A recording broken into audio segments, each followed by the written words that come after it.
Very underrated song, Toxic by Britney Spears. My kids are loving the pop music now, and as much as I've hated it all my life, I love it.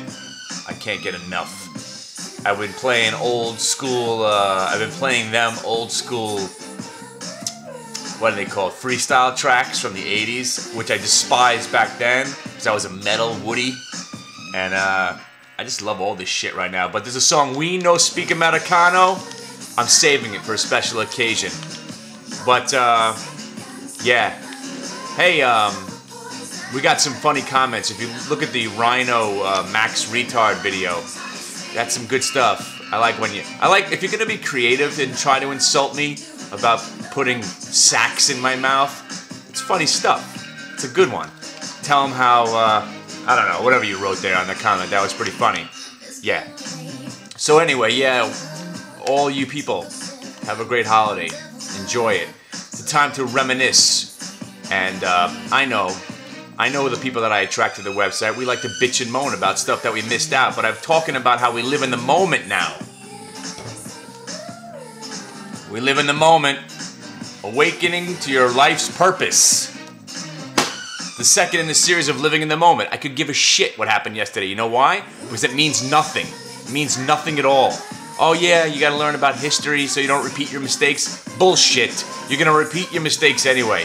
Just move on. Let's talk about what we're gonna do in the future. But if we're gonna dwell on the past, let's talk about all the loser stocks that I've given you. And there have been a bunch of them.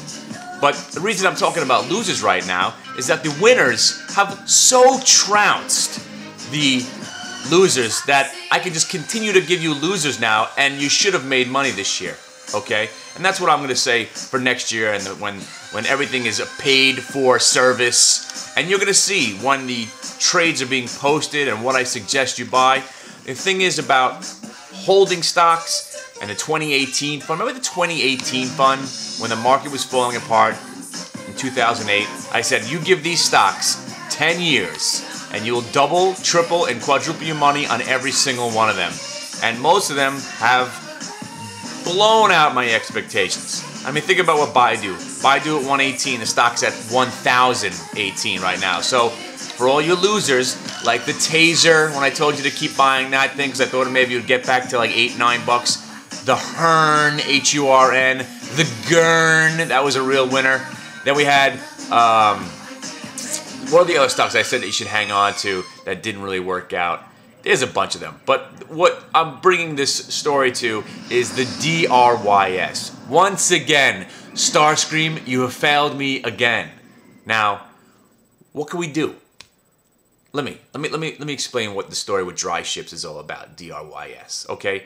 Now, I know how everybody wants to be part of it, because you want to be part of the recovery in the stock, and you think that maybe one day it'll get back to 7 or 8, maybe 10, 20, 30, 40, 50. Maybe it'll get back to $150 a share like it used to be, and you'll be riding it, buying all the things you've ever wanted to buy, houses, telling your friends how smart you are. Here's the thing. We just had the greatest rally the stock market's ever seen, in my opinion. The greatest rally. Fuck the dot-com bubble. We just came from the depths of depression to America falling off the face of the earth, being wiped out, gobbled up by other nations, bank failures, blank closures, all that stuff, and we've rallied almost every single day for 2 years. And from August, the rally is phenomenal. Now, if your stock hasn't rallied through all that, let's not even talk about the last 2 years. If your stock hasn't rallied from the end of August till today, your stock sucks dick. All right? And not sucking dick in a nice, pleasant way, okay? Really, really angry, getting it jammed in the back of your throat kind of suck dick. Like you're gagging and you're not really happy about it, your eyes are welling up and all kinds of shit. I know a lot about that. Huh? What's that mean? I watch a lot of porn. That's what that meant. I'm not saying, all right, we'll go off subject there for a second. Of course the phone's ringing. It never, ever stops ringing when nobody's here. Oh, and I told you I was going to go live today at about 10:30. That's not going to happen. My wife just handed me a to-do list, and on the to-do list is to buy more to-do lists. That's how many things are on this fucking list. I got to go shopping, then my son's coming home. I got to get him a haircut and go buy him an outfit. Then there's something happening to our insurance that she can't handle. I got to call the insurance, which I know they're going to say, oh, but isn't your wife the main provider? And I'm not going to be able to do anything, even though she thinks I can handle that. I pretend that I'm her, my name. I try to pretend that I'm her sometimes, and it works. But let's get back to your stock and why it sucks.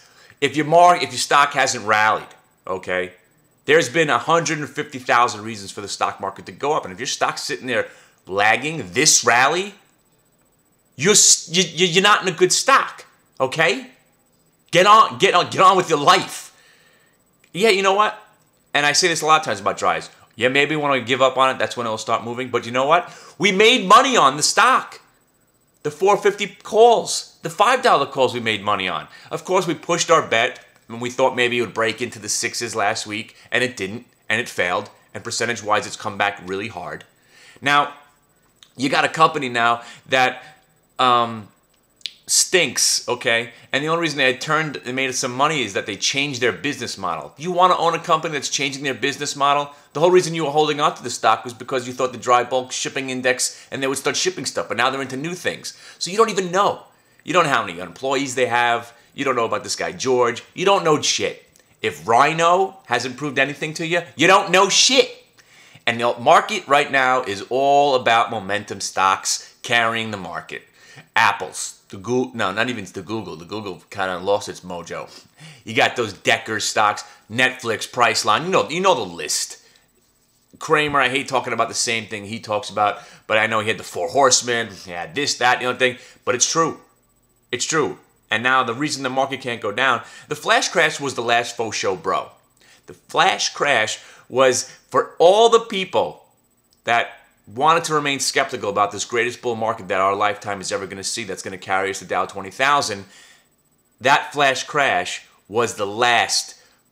Wanted to just shake the last people out. Those are the people that were on the sidelines, whether or not to get in or get out.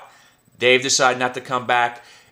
All that did was convince a whole handful of people to get out, the weak hands, whatever you want to call them, and now the market can continue to rise forever. The Qs are never going to go down. The QQQ is an index of the NASDAQ top 100 stocks. You understand that? The Qs, the Q, the 4 Qs. Now, it's weighted by price. Therefore, Apple makes up 20% of the index, okay? So as long as Apple doesn't crash, the Qs will never go down. 20% is in one stock, okay? Then you've got everything else in that index, which is just, it's not going to go back into the 30s. You could just sell puts like I was telling you about. We're not going down as long as Apple remains a viable company and a few of the others. Now, looking at the 2018 portfolio and the losers, remember Joy Global at 17 bucks? Wow. Remember US Steel at 15? Insanity. But that doesn't matter, right? Nothing matters but what we're going to talk about now. It's Broadcom, okay? Broadcom and Limelight Networks. And I told you I was going to tell you about Limelight, and still I have to get to that story. It's just so amazing. I want to be really I got to try to I want to get you the exact trade and the time, and I want to show you on the timeline when my calls got executed. All right, I won't even tell you the story, but I want to tell you the story about Broadcom. I said, okay, all right, the stock blasted off on those earnings reports just like we said it would, okay, and we made some money on those calls. Congratulations. But then, not wanting to chase the stock, I said, if we could get an opportunity to buy this stock under 40, we got to take that opportunity. So there it was. Suddenly, the market was rallying one day, and Broadcom was falling apart for some reason. There it was, dipping under 40. So around 40 and change, I think $40.15, I gave it a shot. That was on the way down. I actually almost sold it, but it was only 100 shares. And you know what happens when I only buy 100 shares. I never lose money. Because let's say I bought 2,000 shares at 40.15 and it broke 40, I would have sold the whole fucking lot and lost 300 bucks and then watched the stock go up 5 points without me. But considering I only had the 100 shares, I didn't give a shit. If I could have that same mental attitude towards 5,000 shares as I do with 100 shares, things will be a lot different. I say that, but then if it would have went down 20 points, whatever. Hindsight and all that bullshit. So I had 100 shares. Next thing you know, the stock's blasting off to 42.50. I was about to sell it at 42.50 because you know how I love whole numbers. Then next thing you know, it was at 42.75. And I went to the chat room. I said, hey guys, I know I haven't been around in a while. I bought 100 shares of Broadcom a couple days ago, and I'm going to sell it here for a $275 profit. You know why I sold it for $275 profit? Because I think I had lost money when the Jets beat Cleveland with a touchdown instead of kicking the field goal to win that game, or whatever game that was. The spread was 4, and they won by 6, so I wound up losing a couple of hundred. So I was like, oh, good, I get my money back into Broadcom, so I took the money. And someone in the chat room said, why are you selling it? Looks like it's about to break out. I said, because it's for you. It's for you. I'm telling you right now, I'm selling it at $42.75. What are you going to do about it? And he said, I'm going to buy it. I think that was my boy Dave. Solo. Whichever screen name you use. And some people, you don't understand. You don't understand still, after all these years of what I do. I provide a service. Not a service about stock picking. Not a service about helping your marriage. Not a service about the proliferation of drug use and advocation of smoking. No, I provide a service that if you want to make money in the stock market, I will buy stock and I will sell a stock and the stock will continue to go up forever. Forever. Forever. Until I buy it back and lose money on it or whatever the case. But he couldn't understand why I was selling it. And I said, you know what? I'll give you my reason. And I gave him my reason. Stupid as it sounded, maybe I could have made a little bit more. And at the same time, if you think about it, I should have been piling into it more. But I'm looking at it as I just missed $2.75 that I only have 100 shares of. So I sold it. And next thing you know, it's the most relative strength, we call it. The market's getting slaughtered. Broadcom's sitting there with a boner. It took the market to get just really, really, really slapped yesterday for Broadcom to even give up like 10 cents. And I'm sure it'll make it back today. Why? Why do you ask? Because Broadcom is part of what I've been talking about. It's in the chip sector where you want to be. And it's, more importantly, look at the chart from 05 to today. There's a little gap where it got slaughtered from the 50s down into the 30s. Now that we've entered that gap, it's going to close it. And I said Broadcom to 50, Broadcom to 50, Broadcom to 50. You think I was just making that up because it sounded good? Yeah, partially. But it is going to go to $50.